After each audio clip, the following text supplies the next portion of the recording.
अग्रवाल इस बीच मेरे साथ जुड़ चुके हैं, उनसे ज़रा करते हैं बातचीत और एक फंडामेंटल व्यू पॉइंट ले लेते हैं बाज़ार का। एक्चुअली में वो फंडामेंटल एनालिस्ट नहीं है, वो एक तार्किक एनालिस्ट हैं, जिसको हम कहते हैं ना कि बिल्कुल पोजीशंस को देखना समझना तर्क के हिसाब से बोलते हैं। फंडा और टेक्निकल्स दोनों का कॉम्बो रहता है टिपिकली उनकी एडवाइस के अंदर। संदीप, बहुत बहुत शुक्रिया, first of all thank you very much, आज आप समय दे रहे हैं। सर, मैं बैंक से शुरू करूँगा, जो कि सेंटर ऑफ अट्रैक्शन भी है और सेंटर फॉर हैप्पीनेस भी है, क्योंकि बैंक निफ्टी ने काफ़ी लोगों को, बुल्स को जल्दी खुश किया और अब 42,000 भी आ गया। ये अपने कंफर्ट जोन जो 41,000 से 42,000 वाला है उसको भी पार कर रहा है। सर, एक्चुअली में चीज़ें ग्राउंड पे चेंज हो रही है या फिर ये एक रिवेंज बाइंग है या रिवेंज शॉर्ट कवरिंग जो हो रही है?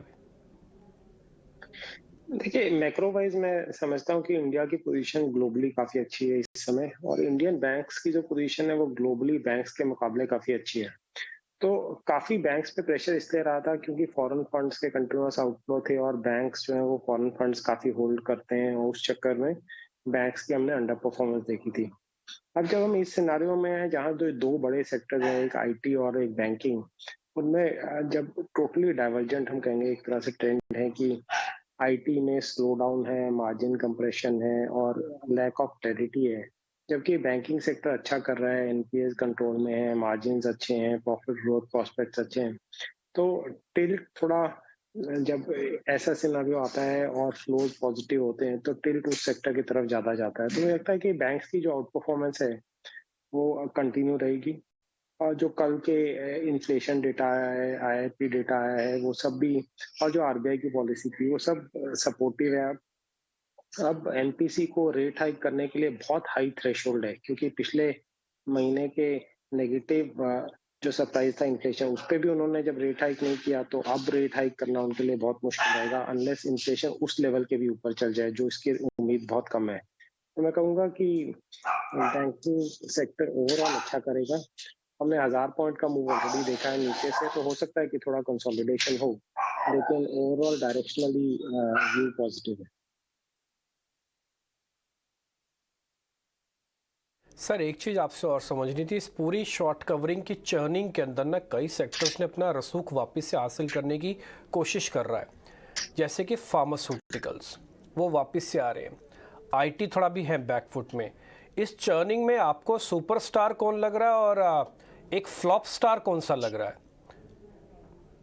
नहीं, फ्लॉप तो आईटी स्टॉक्स रहेंगे, क्योंकि आईटी सेक्टर में लगता है अगले 1-2 क्वार्टर्स अभी भी प्रेशर रहेगा, और अभी भी एनालिस्ट के एक्सपेक्टेशन बहुत ज्यादा है, और जो डिलीवरी होगी कम रहेगी।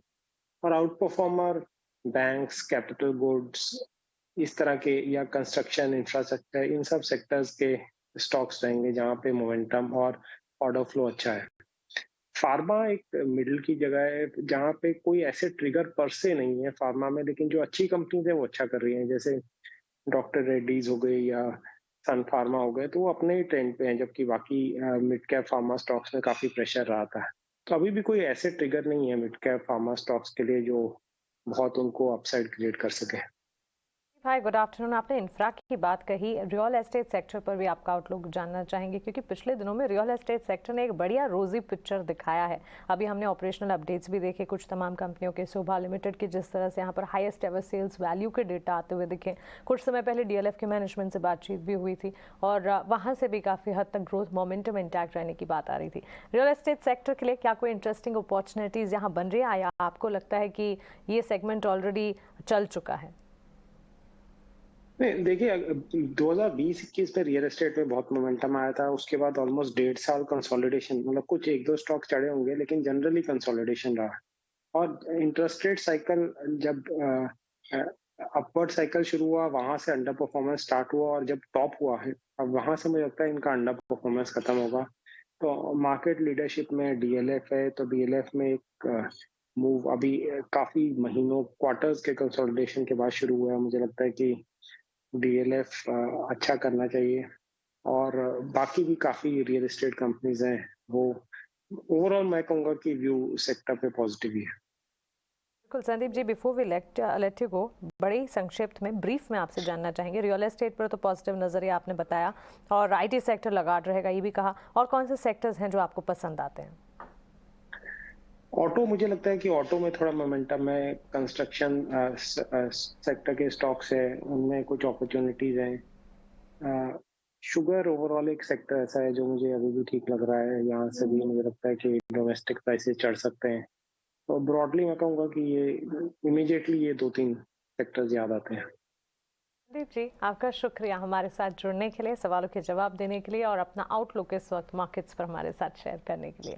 तो चलिए, अर्निंग सीजन से ठीक पहले हमारे मार्केट एक्सपर्ट फंडामेंटल आउटलुक बता रहे हैं और मिस्टर अग्रवाल का क्या मानना है इस वक्त मार्केट के सेंटिमेंट्स पर, ये आपने जाना। रियल एस्टेट, ऑटो, सीमेंट जैसे काउंटर्स है जो कि लगातार फोकस रेडार पर आते हैं और IT सेक्टर से दूर रहने की राय। लेकिन